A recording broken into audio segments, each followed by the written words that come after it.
Obrigado, né, mais uma vez.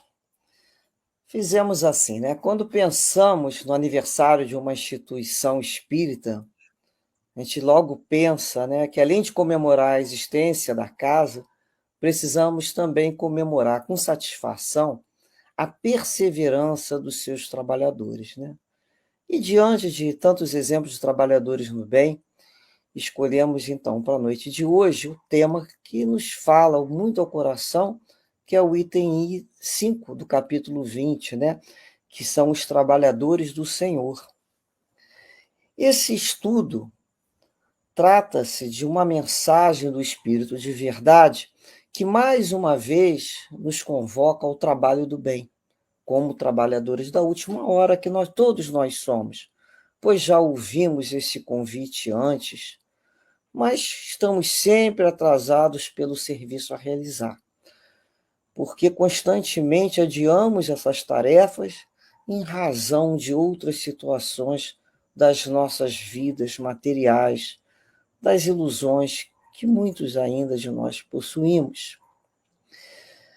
Nós vamos ler um pedacinho dessa mensagem para nos localizarmos. Ele nos diz assim: chegaste ao tempo que se cumprirão as coisas anunciadas para a transformação da humanidade. Felizes serão aqueles que tiverem trabalhado no campo do Senhor, com desinteresse e sem outro objetivo que a caridade. Seus dias de trabalho serão pagos por 100 vezes mais do que esperavam. Felizes serão os que houverem dito aos seus irmãos: trabalhemos juntos, irmãos, e unamos nossos esforços para que o Mestre, ao chegar, encontre a obra terminada. Porque então o Mestre lhes dirá: vinde a mim, vós que sois bons servidores, vós que fizestes calar vossos ciúmes e vossas discórdias, para não deixar que a obra sofresse. Muito importante, né? Calar para que a obra não sofra. Porém, felizes daqueles que, por suas divergências de opiniões, tiverem retardado a hora da colheita, porquanto a tempestade virá e eles serão levados pelo turbilhão.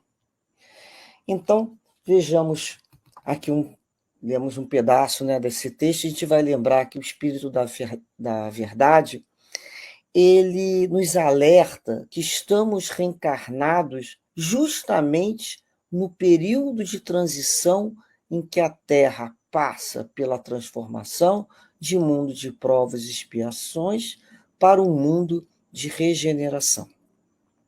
O Espírito de Verdade nos fala sobre a felicidade que aguarda os espíritos que desenvolveram características que os distinguem como bons trabalhadores do Senhor. Que características são essas? O desinteresse, a boa vontade, o sacrifício e a perseverança. Então, é a marca do trabalhador do Cristo, se revela pela sua abnegação. Né? Qual é a marca do Cristo? É a abnegação. São aqueles que se doam pelo bem coletivo.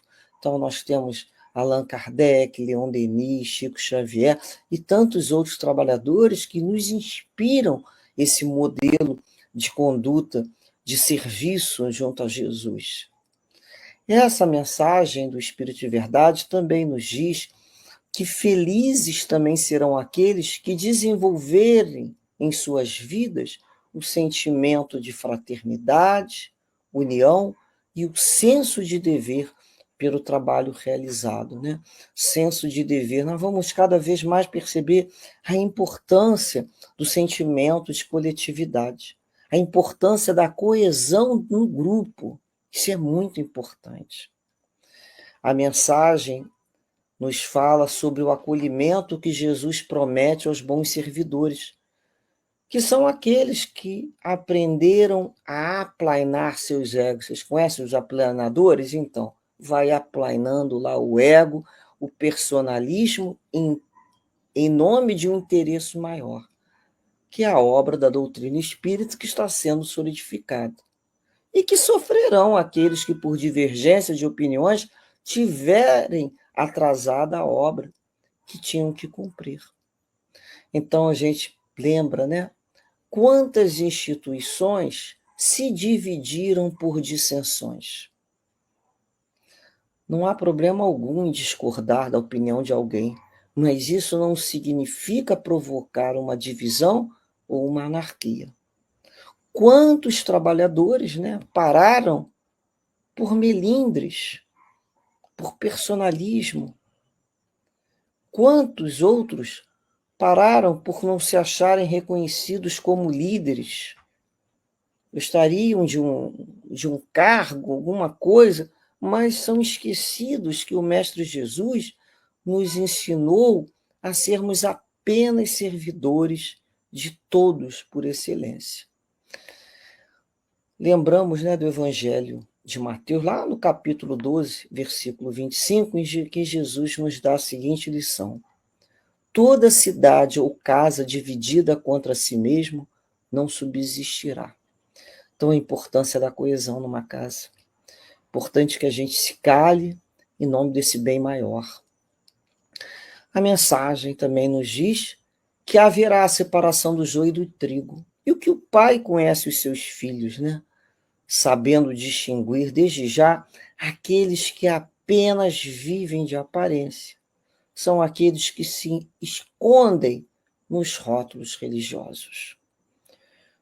Mas nós vamos cada vez mais aprendendo que o conhecimento não é suficiente, né?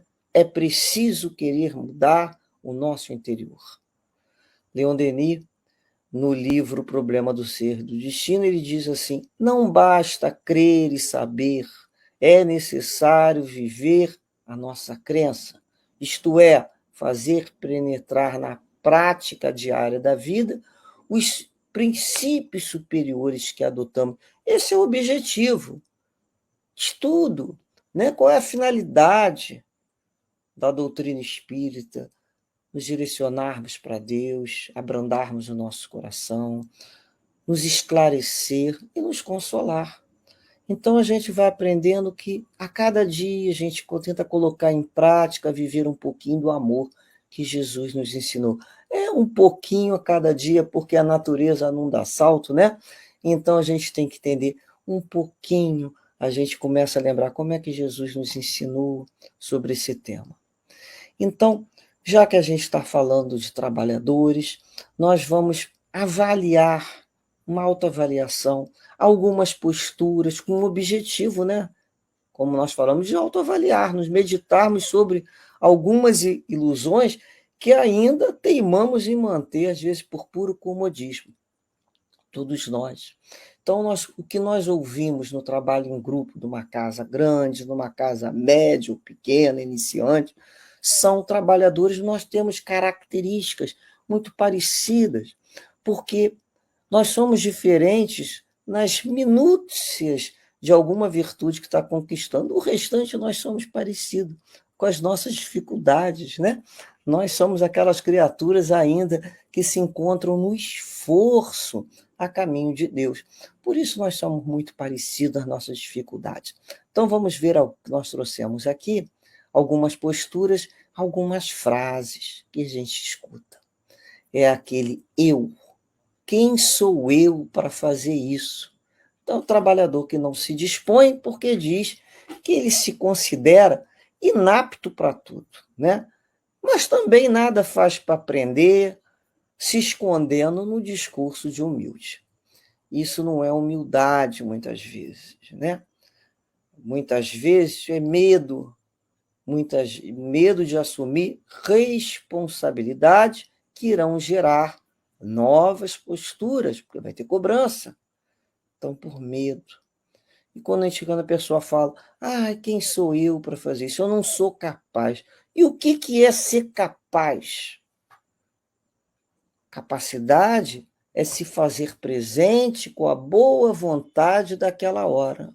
Olha, eu sei fazer isso aqui dentro dessa minha possibilidade. Quando eu não sei, você pode me ensinar um pouquinho mais? Então a gente se coloca para aprender. Porque nós fazemos parte de uma engrenagem onde cada um tem o seu valor. Quando alguém não faz a sua parte, o que acontece? Torna-se um peso na economia do grupo e é aí que ocorre a desarmonia. Nós não podemos ficar pesando a economia de ninguém. Então, a gente faz a nossa parte, o nosso feijão com arroz, é a maneira, a gente está se esforçando para aprender mais, mas a gente já vai lá e se coloca, né, a aprender. Existe no livro, no tema chamado A Diferença, né, em que o irmão X, ele conta, né, uma fala do doutor Bezerra, ele que estava com a palavra, né? E o benfeitor desencarnado, ele distribuía consolações ali com aquele grupo, naquele ambiente espírita, né? Mas um companheiro chegou com ele com muito azedume e disse assim: Bezerra, eu não concordo com tanta máscara no ambiente espírita. Eu estou cansado de tanto tartufismo. Falo contra mim mesmo. Por acaso dizer que sou espírita cristã? Posso dizer? Né? Aquelas pessoas falam, eu posso dizer que eu sou espírita? Pode, né? Então ele disse assim, ó, vejo-me fustigado por egoísmo, intolerância, avareza e ciúme, cometo desatenções, disparates, reconheço-me frequentemente caído em maledicência e cobiça. Ainda não venci a desconfiança, nem a propensão para ressentir-me, quanto menos espero, chafurdando-me nos erros da vaidade e do orgulho. Involuntariamente, articulo ofensas contra o próximo, a ambição mora comigo, e por isso agrido meus semelhantes com toda a força da minha brutalidade. A crítica, o despeito, a maldade, a imperfeição me segue constantemente. Ele está falando da gente, né? De uma maioria, todos nós ainda. E aí depois ele diz, posso declarar-me espírita com tantos defeitos? E o venerável orientador espiritual respondeu sereno, eu também, meu amigo, ainda estou em meio de todas essas mazelas e sou espírita cristã. Como assim? Revidou o consulente agitado. Perfeitamente, disse Bezerra sem alterar-se. Todas essas qualidades negativas ainda me acompanham. Só existe, porém, um ponto, meu caro, que não posso esquecer. É que antes de ser espírita cristão, eu fazia força para correr atrás de todas elas. E agora que sou cristão e espírita, faço força para fugir delas todas. E sorrindo, como vê, há muita diferença. Então a diferença é essa. A diferença é que nós estamos no esforço. Então nós temos valor, sim. E essa capacidade dentro da nossa alma precisa eclodir, precisa ser desenvolvida. Então, quando a gente fala boa vontade cada hora, é a melhor palavra do momento. Bem, outra postura, né? É o outro extremo. Tem aqueles que, quem sou eu para fazer isso? Nós vamos ver aquele outro que fala assim, sou bom demais. É o bom demais para realizar tarefas mais simples. Ele está se guardando, esperando um chamado mais adequado com seu perfil. Ele quer uma coisa grandiosa. Então é aquele que diz assim, olha, o meu guia disse que a minha missão é grande, né? Geralmente são aqueles que vão criar o seu próprio espaço. Eles eles vão dirigir alguma coisa, eles vão criar, porque tudo para eles é muito pequeno. E aí a gente lembra de Emmanuel, que nos diz assim, somente aquele que se dispõe a fazer coisas pequeninas, que sabe e pode, virar a saber e a poder realizar grandes coisas. Qualquer subida exige passos e degraus. Isso é de uma mensagem chamada servicinhos.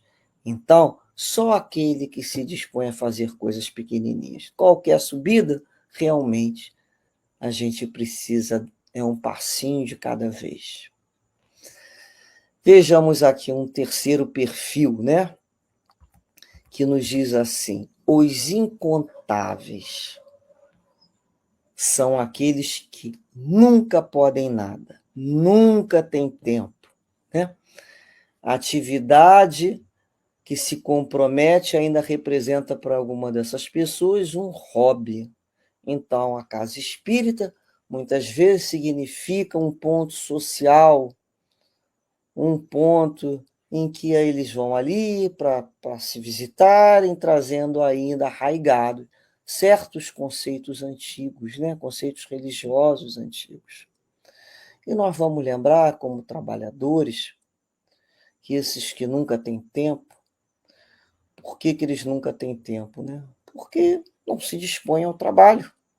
Eles são os famosos incontáveis. A gente não consegue. Quando a gente precisa da ajuda de alguém, para quem que a gente pede ajuda? A gente pede para os mais ocupados ou para os desocupados? Peça para o ocupado, porque o desocupado ele vai continuar dizendo que não pode. Por isso que ele é desocupado, né? Então a gente já sabe, quando precisa pedir ajuda, a gente chega com um jeitinho, mas a gente vai pedir os mais ocupados. E a gente lembra, né, que o perigo da hora vazia, a gente tem que aprender a valorizar as horas, o tempo como um patrimônio divino. A gente já perdeu tempo demais com situações que não nos levaram a lugar nenhum. Então a gente precisa caminhar enquanto está na luz, né? A gente vai aprendendo o valor do verbo servir e o tempo como representação da bênção divina, que não cabe desperdiçar. A boa vontade é o nosso recurso de cada hora. A gente recorda uma vez, conversando com o guia espiritual do Centro Espírita, né, lá no Leon Denis, em que disse que nós éramos estagiários por 10 anos até a conquista da credibilidade junto aos benfeitores espirituais. Então, quem são esses espíritos que trabalham com a gente no início? São estagiários quanto a gente. Está todo mundo ali decidindo se continua no trabalho ou não. Não é mesmo?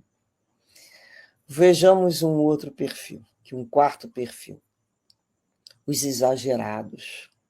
São aqueles, né, que são exagerados, ou por uma situação em relação à doutrina espírita, ou vivem como se fosse naquele relógio de um pêndulo, né, ou para um lado ou para o outro, sem o senso, né, de equilíbrio. Uns colocam a doutrina espírita em segundo plano, coloca tudo antes da doutrina espírita. E outros exigem que a doutrina espírita seja colocada à frente de tudo e de todas as coisas.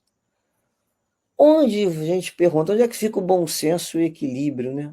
A noção do dever cumprido. Isso é uma coisa que a gente tem que se perguntar.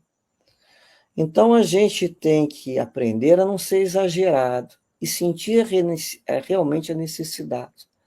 A gente precisa consultar a nossa consciência e ela nos dirá.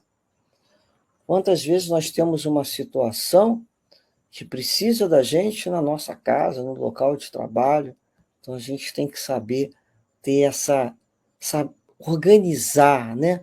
Agora aquela pessoa, eu não me sinto bem, eu estou febril com 37,5. Aí a gente, se é um trabalho sério dentro da casa, que estão esperando a pessoa, a gente tem que entender que a nossa consciência tem que perguntar, se fosse para outro lugar, você iria? Né? Então a gente tem que saber a responsabilidade que a gente assume, né? O nosso compromisso. É isso que a nossa consciência tem que estar alerta. A gente precisa conquistar e conservar com disciplina os nossos horários, as nossas tarefas. Mas sem que isso também entre no automatismo daquela criatura que está sempre naquilo ali, mas esquece, ela está no automático. Se ela não pensa ali, né, o carinho, o amor que Jesus nos ensinou. Então a gente precisa, a gente necessita motivar o nosso próprio sentimento. A gente tem que todo dia se automotivar para que essa alegria seja verdadeira. Então, se a gente vai fazer uma tarefa voltada para servir ao próximo, a gente tem que, primeiramente, mergulhar no nosso coração, na nossa mente, primeiramente, depois no serviço, que vai terminar com a tarefa de ajudar. Então, a gente tem que entrar dentro da gente, se motivar, saber que o nosso compromisso é com quem. Vamos mais um perfil, então, que agora é o quinto perfil, que são os sobrecarregados. São aqueles que já entendem a palavra dever, mas como um peso, uma obrigação da qual precisam se livrar. Eles ainda não entendem a palavra trabalho, eles só percebem essa palavra trabalho como uma imposição. São aqueles que trabalham, mas a gente fala assim, trabalha por aperto, né? Trabalha porque se não trabalhar, sente já em si todas as dificuldades, não é mesmo? Então, a gente tem que lembrar, se motivar que a vida é pura atividade, é movimento. E o trabalho é lei da natureza, é uma necessidade para o espírito. A gente lembra lá do plano espiritual com Kardec, no livro dos Espíritos, informando que toda ocupação útil é trabalho. Então, o trabalho é uma conquista do espírito, não é uma obrigação, é uma conquista. E a gente vê que o espírito necessita ser útil, ele busca a integração, o sentimento de pertencente à obra de Deus. Nós vamos ver que em alguns países, né, que não tem uma necessidade, talvez de uma assistência social maior junto com a população, eles vão buscar outros países, eles vão buscar ONGs, eles vão buscar encontrar a necessidade ali de um animal de um outro país, vai querer trabalhar. Isso é uma necessidade do espírito. Por isso que precisamos nos disciplinar no trabalho. Muitas vezes trabalho, no início, vai ser mesmo ali conquista por disciplina. Aquilo que Emmanuel nos informa, né? Que a disciplina antecede a espontaneidade. Então, às vezes, aquele trabalho, ele vai mesmo, se a gente vai ser disciplinado para ser trabalhador. E um dia a gente vai trabalhar com espontaneidade, e não mais por aperto, né? Então, a gente pensa assim, não sou obrigado a trabalhar. Eu conquistei, olha como é diferente, eu conquistei o direito, não é dever, o direito de participar dessa tarefa que a casa tem, de estar junto de uma falange de trabalhadores do Cristo. Nós somos trabalhadores, ajudantes de Jesus. Então, lutar pelo trabalho e perseverar nele. Porque não adianta conquistar a possibilidade de um trabalho na casa espírita e depois abandoná-lo imediatamente. Então, é importante a conquista e a perseverança no trabalho. E algumas pessoas, mas eu estou me doando. Isso mesmo, nós nascemos para nos doar no bem. A gente nasceu para se gastar no bem e não nos economizar. Ninguém aqui tem que desencarnar economizado, não, tem que desencarnar já desgastado mesmo, mas que seja um desgaste pelo trabalho no bem, né? Vejamos aqui um outro perfil, o sexto perfil, que são os insubstituíveis. Quem são os insubstituíveis, né? Os donos do trabalho, aqueles que se sobrecarregam, que parece que se sobrecarregam realmente para reclamar, muitas vezes. Centralizam, não dividem, só eles sabem fazer bem feito. É aquele que fala, vamos trabalhar aqui comigo, mas ó, você tem que fazer assim, assim. Uma coisa é dar diretriz, né? Mas tem gente que até a vírgula tem que ser igual. Então, a gente tem que começar a reparar isso, que a gente tem que perceber a necessidade de ensinar a tarefa para o outro, criar possibilidades para que os outros cheguem, que iniciam, para que eles possam dar continuidade à tarefa que é do Cristo. A tarefa não é nossa, né? Então, nós temos que aprender a conquistar a tarefa, a conservar a tarefa, perceber, e também a renunciar quando for necessário. Quando alguém fala assim, o meu centro, isso aqui é meu centro é meu umbigo, não é? Meu centro aqui é meu umbigo, o resto é tola vaidade. Nós temos que agregar os mais novos, ensinar o serviço, ajudá-los a se fortalecer na tarefa, a não renunciar, entender que vão ter os seus obstáculos naturais, mas que nós não sejamos nós. Então, na vida, dentro da casa espírita, a gente aprende a gostar. Depois, a lição é para aprender a desapegar, descentralizar dar autonomia ao outro. A gente está aprendendo a ser degrau de subida e não pedra de tropeço.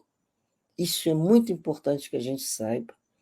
Ajudar, vibrar pelo outro. Então, isso a gente vai combatendo o personalismo em favor do trabalho em conjunto. A gente já está indo, quer mais que os outros cheguem. O importante é que a obra prossiga, né? E prossiga firme. Isso é muito importante. Sétimo perfil que nós trouxemos aqui são aqueles que se chamam para o trabalho, mas eles estão em busca do repouso do guerreiro. Esse é o famoso guerreiro cansado. Eles querem a paz, né? Então ele quer um local tranquilo, uma casinha, um riachinho, como se ele compra buscando a paz, esquecendo que a própria paz é o resultado do dever cumprido e da harmonia com as forças do bem. Então, o trabalhador do Cristo ele foi convocado a batalhar pela implantação do amor e da verdade na terra. E através de que postura? De que situações? De ásperos testemunhos da sua própria vida. Paulo de Tarso, né, quando a gente começa a estudar os Atos dos Apóstolos, a gente vê que Paulo de Tarso ele não aceitou fugir da peleja, né? Ele teve alguns convites para ir para uma daquelas cidades junto com os amigos, né? Descansar muitas vezes, e ele não aceitou, por enquanto seus amigos lutavam pela implantação das ideias do Cristo. Então, ele apanhava e voltava para falar do Cristo. É um trabalhador mesmo de Jesus, né? Então, ele recebeu inúmeros convites para ir descansar. Como é que eu vou descansar se meus companheiros estão sofrendo lá em Roma e nos outros lugares? Então, ele não aceitava. E quando a gente fala em descansar, a gente lembra de Jesus nos ensinando lá no Evangelho de João, no capítulo 5, em que ele fala: meu Pai trabalha até agora e eu trabalho também. Portanto, Deus é o trabalhador mais antigo e trabalha até hoje. Como é que nós iremos pedir aposentadoria? Vamos trabalhar na medida das nossas forças, seja da maneira que for, mas o trabalhador que desenvolveu o gosto pelo trabalho, ele não consegue mais ter a hora vazia. Ele vai sempre encontrar uma forma de servir em nome de Jesus. Vejamos mais um perfil, né? O oitavo, os intransigentes, né? São aqueles inflexíveis, os críticos, que a gente fala, fulano é um limpador de para-brisa, né? Você vai falar, a criatura já está assim com o rostinho, né? Limpador de para-brisa. Então, só a ideia daquela criatura que está certa. Ela só aceita trabalhar se for para colocar em prática as suas grandes ideias, né? Então, são aquelas personalidades que gostam de mandar mesmo. Algumas até manipulam as ideias, outros são mais rígidos, conduzindo equipes com aquela mão de ferro, em nome da disciplina, em que só usam para os outros, né? Que mais afasta e irrita, né? Porque o rigor excessivo afasta. Esquecendo da indulgência, esquecendo que todo mundo tem seu início, que todo mundo está aprendendo, que muitas vezes nós vamos repetir aquela situação. Quantas vezes para aquele companheiro que está querendo aprender? Nós não estamos aqui todos trabalhando, né? Precisamos ter essa indulgência, porque nós somos credores uns com os outros. Nós estamos todos matriculados na mesma escola. Só estamos em turmas diferentes, mas a escola é a mesma. E nós vamos lembrar, Deus educa o homem pelo próprio homem. Então a gente não pode perder a oportunidade de somar e aprender com todos, porque cada um é uma lição viva da misericórdia divina. Então a gente vai aprendendo a trabalhar com a ideia do outro também. Ficar mais quieto, ser mais flexível, se o outro está naquele papel ali de que ele é o responsável pela ideia, vamos vibrar para que aquela ideia dê certo até o final. A gente tem que aprender, né, a gente vai ser colocado em situações de mando e de obediência. A gente vai aprender a obedecer muito para um dia, quando a gente mandar mais abrandado, né? Com mais calma. Nós temos que aprender esses papéis diferentes. Mais um perfil que nós trouxemos, que são os desanimados. Os desanimados são aqueles que desanimam, né? Desistem da tarefa por inúmeros motivos. Eles se sentem magoados, se sentem desiludidos em função do outro, sempre pelo outro, né? O que o outro fez, né? Fulano falou, ou então o que o fulano não fez, ele não falou. É sempre essa questão, esquecido também que o outro é só um companheiro ainda em luta com as suas dificuldades, apesar das conquistas que ele fez, né? Dos seus rótulos que ele já conquistou em virtude do trabalho. Mas ele é um ser humano. A gente tem que entender que o outro é um ser humano.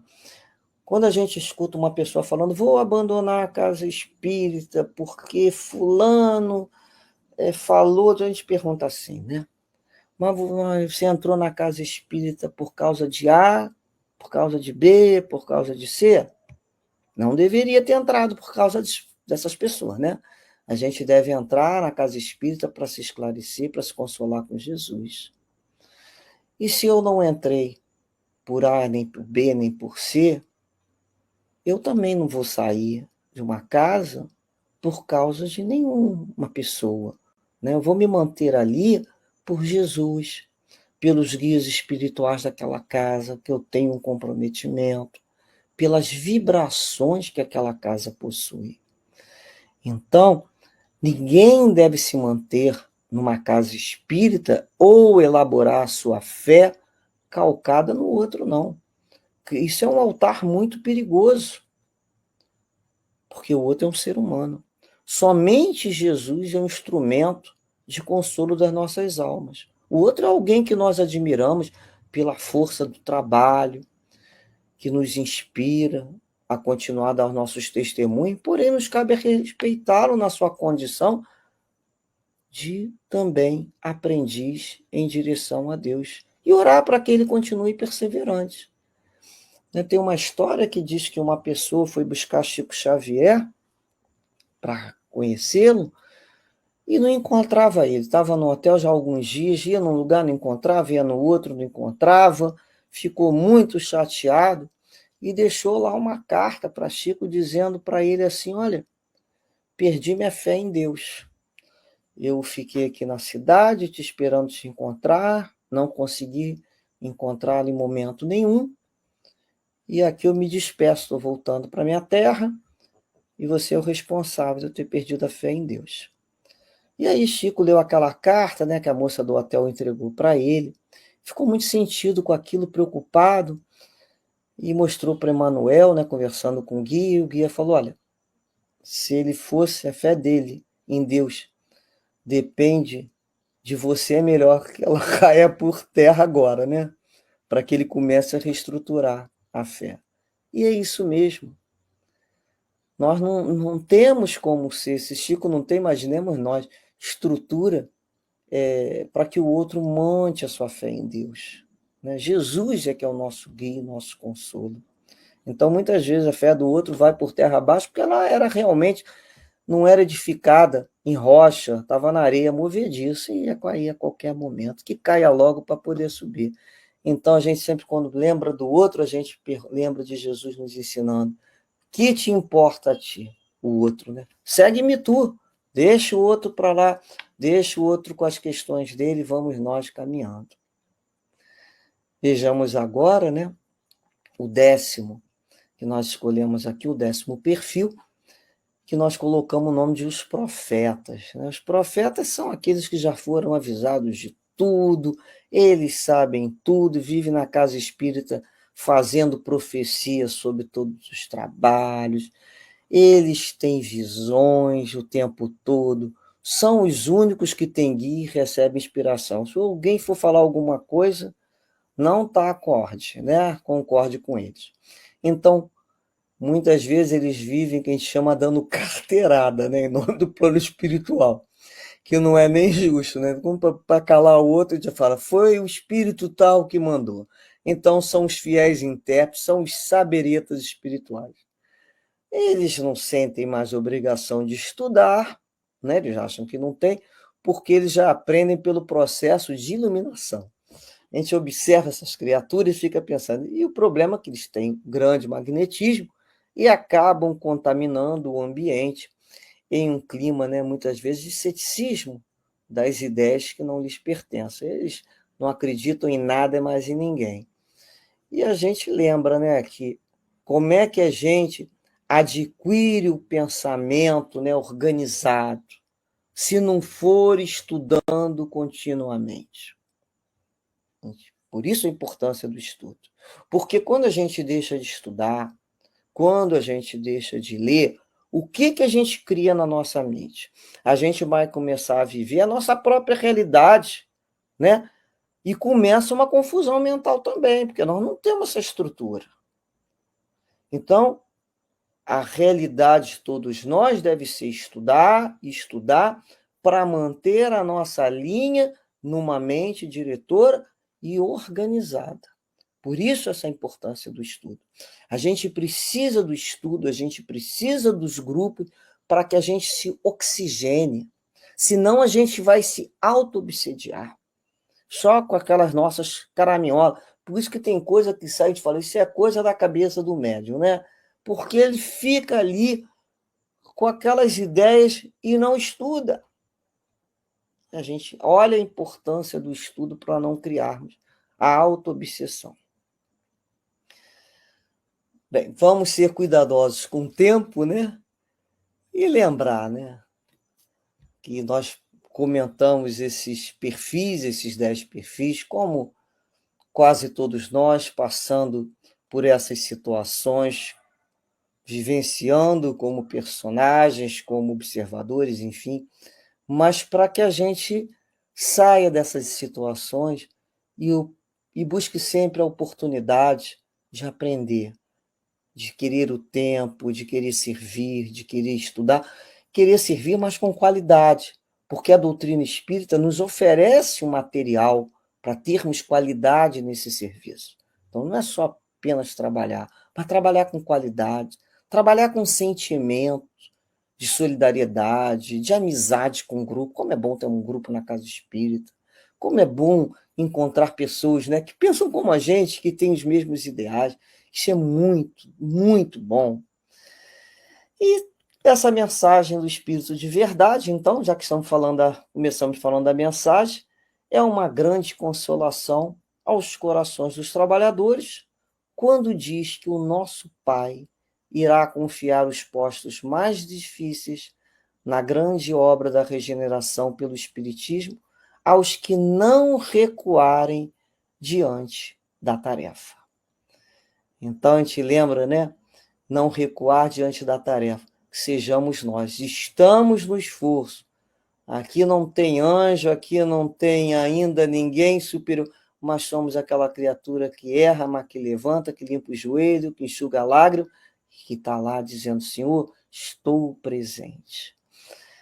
Nós vamos terminar lembrando de uma mensagem de Caibar Schutel, no livro Espírito de Verdade, em que fala assim: seja voluntário no templo espírita. Não aguarde ser eleito diretor para cooperar. Colabore sem impor condições em algum setor hoje mesmo. Ressoam os clarins da convocação geral para as fileiras do espiritismo. Há mobilização de todos. Cada qual pode servir a seu modo. Aliste-se enquanto você se encontra válido. Assuma iniciativa própria. Apresente-se em alguma frente de atividade renovadora e sirva sem descansar. Quase sempre, espírita sem serviço é alma a caminho de tenebrosos labirintos do umbral. Seja voluntário na seara de Jesus, nosso Mestre e Senhor. A mensagem linda, né? Por isso, lembramos sempre de Kardec, né?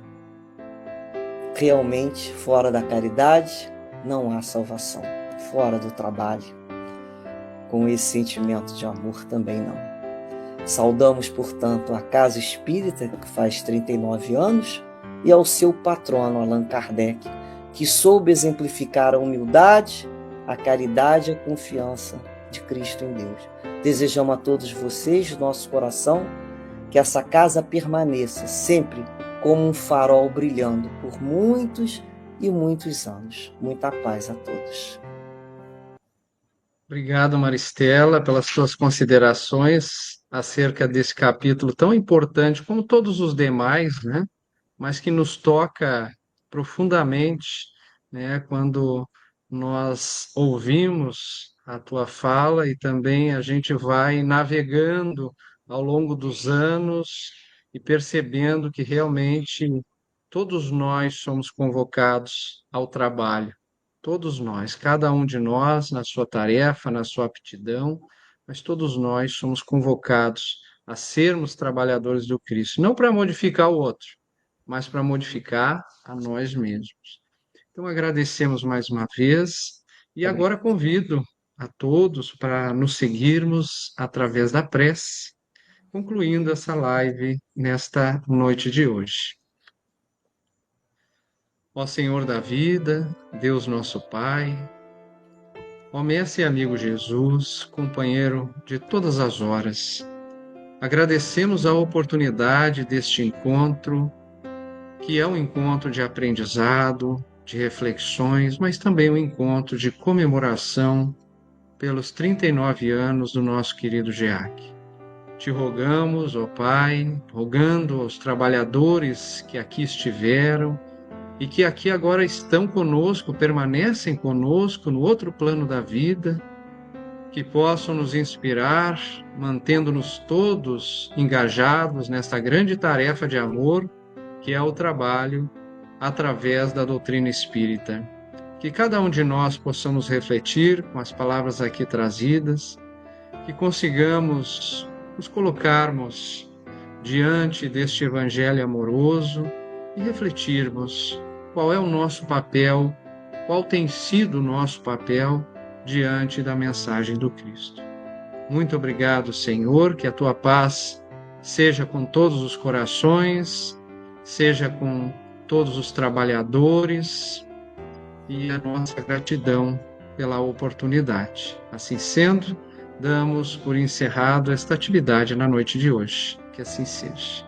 Muito obrigado a todos que nos acompanham, querida Maristela, que possa estar conosco em outros encontros mais. Muito obrigado a todos. Obrigada.